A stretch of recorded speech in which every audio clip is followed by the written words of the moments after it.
Vincent Ogutu. Vincent Ogutu is a writer, an author, and a business coach.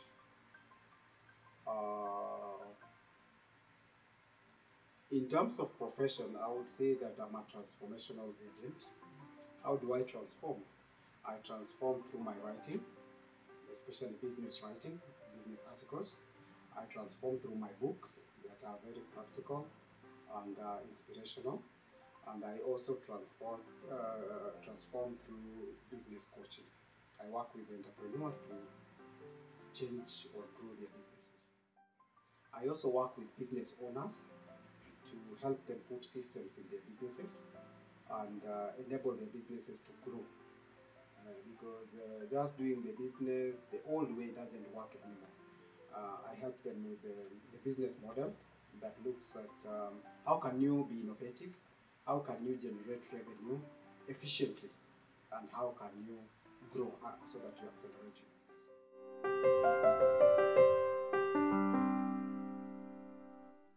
Vincent loves writing because writing gives you the freedom to share what you see, what you know, and what you think without any limitations.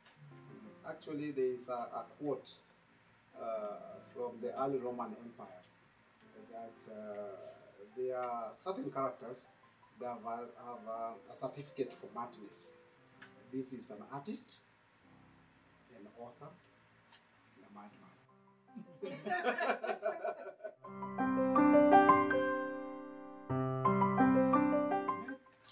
I met Pastor Gary in 2007. And by that time, I was a fan of drinking Tusker. So we met in a pub. So I was intrigued with this pastor who visits pubs. And he gave me a small card, an invitation for a Bible study.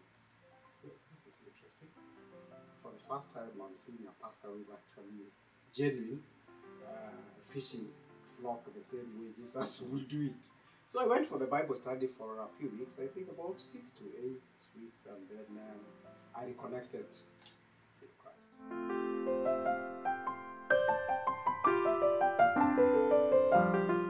I've written 2 books, which are inspirational.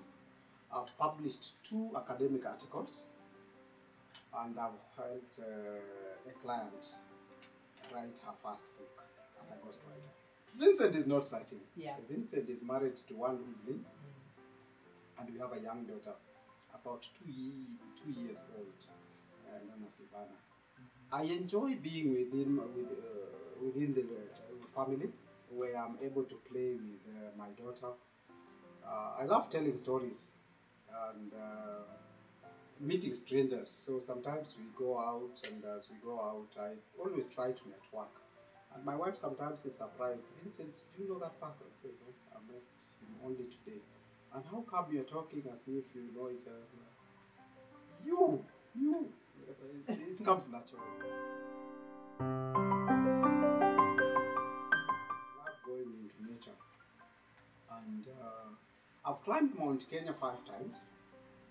I've visited majority of the national parks within Kenya.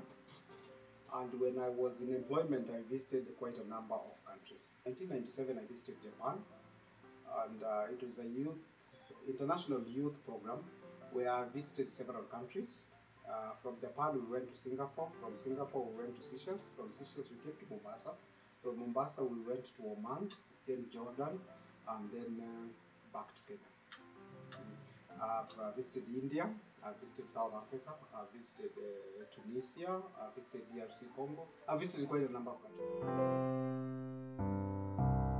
I would say that every destination is unique. They have different challenges and different sites that you cannot really compare on one-on-one. Jordan, there is an archival site, an old site known as Petra City. That one stands out because when you visit Petra City, it takes you back to the Roman Empire, where you had where concerts were being held outside. So it is just out of this world.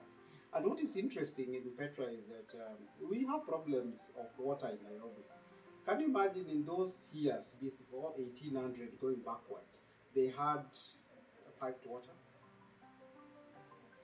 So I would say every place is different.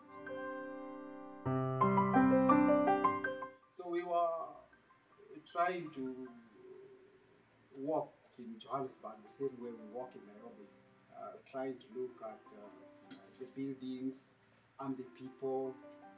And there came a young man with a spring knife. That was the first time I saw a spring knife in my life. And something told me, Vincent, run.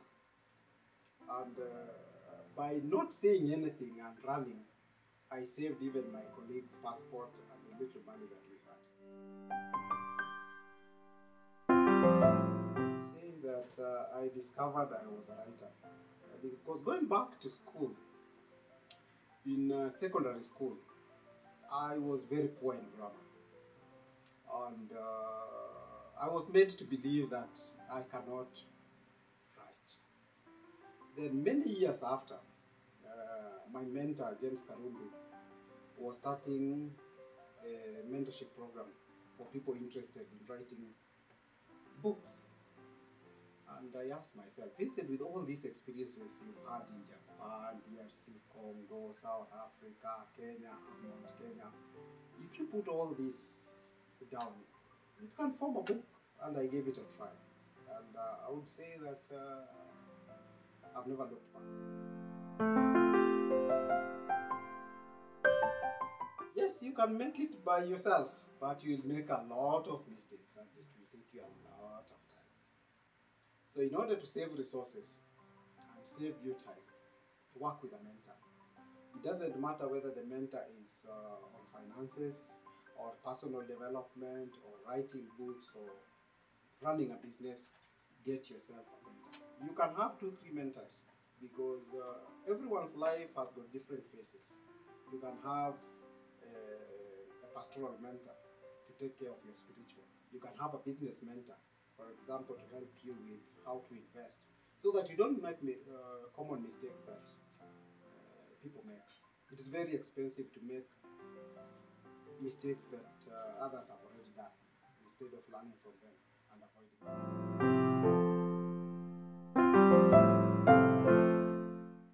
So once I've told my stories, there are people who will, the editors and the proofreaders, who that is their business. They will help improve on the grammar and the commas.